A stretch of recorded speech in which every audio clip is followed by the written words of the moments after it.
Okay, hello everyone. I got a new mic, so there's going to be better quality videos in the future.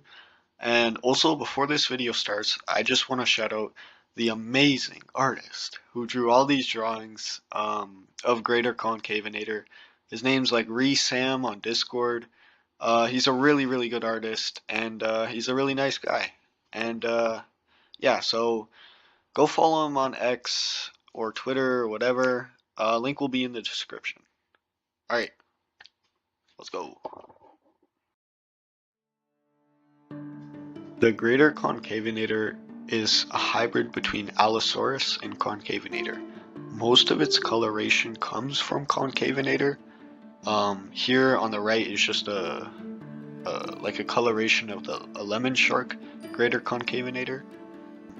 So one of its key features is its tail, which is like heavily spiked due to its scales being overgrown, creating a barb-like tail used for whipping and slashing attacks, causing bleeding and stress, just like a Concaveonator.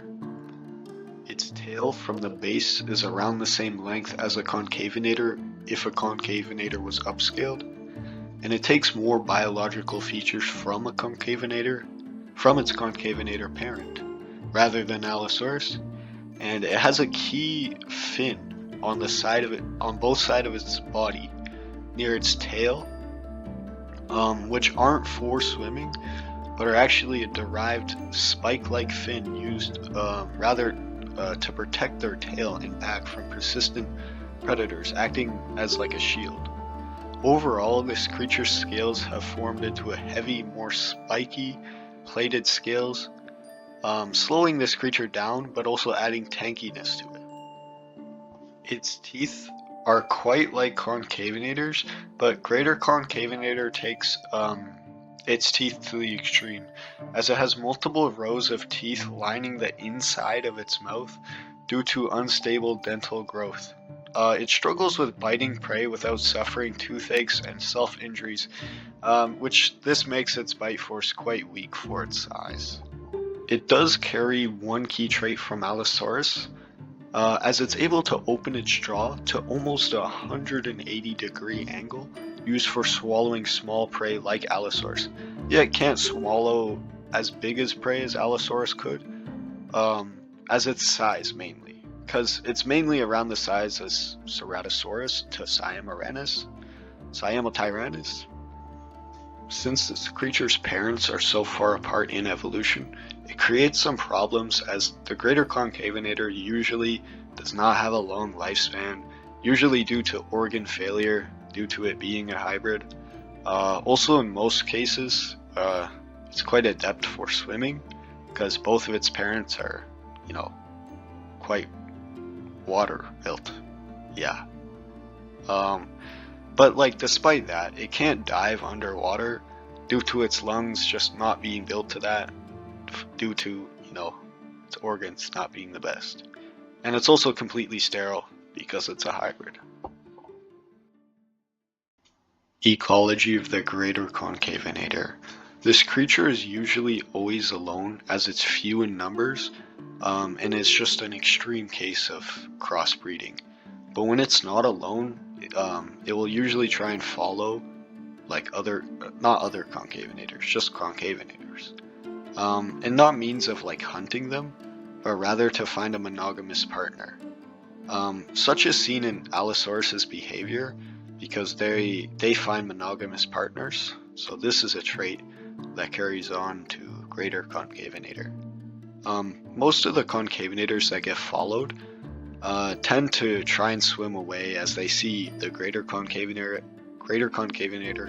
as a bigger, more dangerous Concaveonator in their territory, or will try to scare them away using their whip. The Greater Concaveonator doesn't seem to care much for Concaveonator's display of aggression, claiming other Concaveonators' territory by simply their presence alone, or by cracking their own whip. It is also seen watching pairs of Allosauruses in almost like a sadness. And if it tries to approach an Allosaurus, it usually gets chased off due to Allosaurus's unfriendly nature to Concaveonators, and it sees this as a Concaveonator. It tends to avoid Spinosauruses and Deinosuchuses, opting to stay out of deeper water as it's not as slick as a normal Concaveonator. The really extreme cases of greater Concaveonator will try and challenge Spinosauruses, and it usually dies. It's also hyper aggressive towards most things bigger than itself. Um, Perhaps it knows it can run away and use its whip to abuse bigger creatures, um, and sometimes dies because of this, because it gets over cocky. Overall, it's not a too active hunter, besides when it comes across a Miragaia or Stegosaurus, as it's often seen tracking down Miras for days on end, constantly whipping them to death. Um, it doesn't show this behavior towards anything else. Maybe it's due to them having a spiky tail like themselves, or it just loves the hunt. Also, it seems to dislike confrontations with similar sized carnivores such as Ceratosaurus or Siamotyrannus, opting to swim away or just run. Uh, it likes to stalk prey and toys with Papayasaurus before swallowing them whole.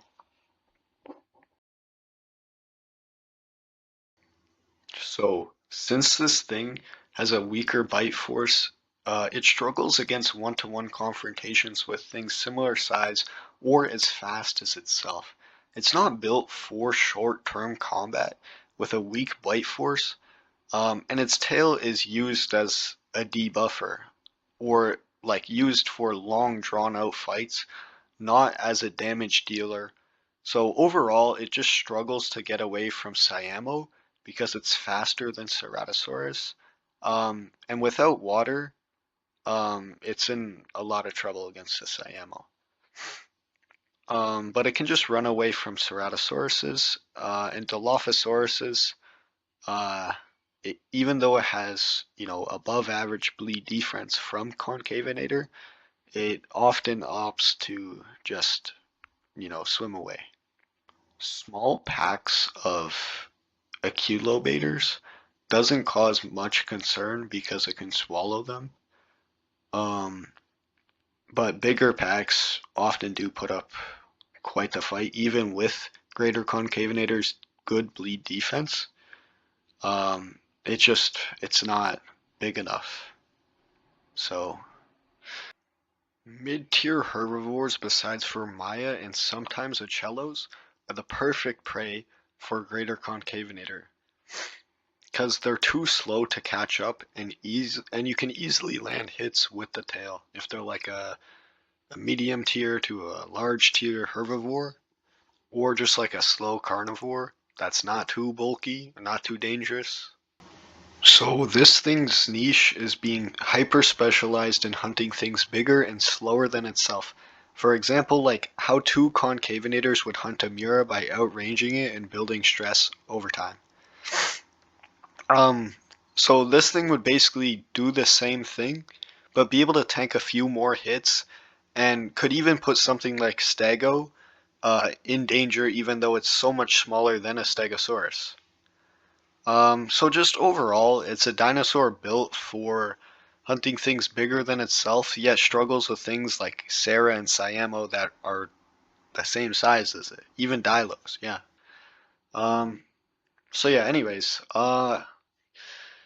yeah, I just thought like Concavenator stress mechanic is like one of the most unique mechanics in the game, and it's really cool, and I just thought it could be explored more, like how there's like multiple bleeders like Dilo, Kilo, Hemio, all multiple bleeders in this game.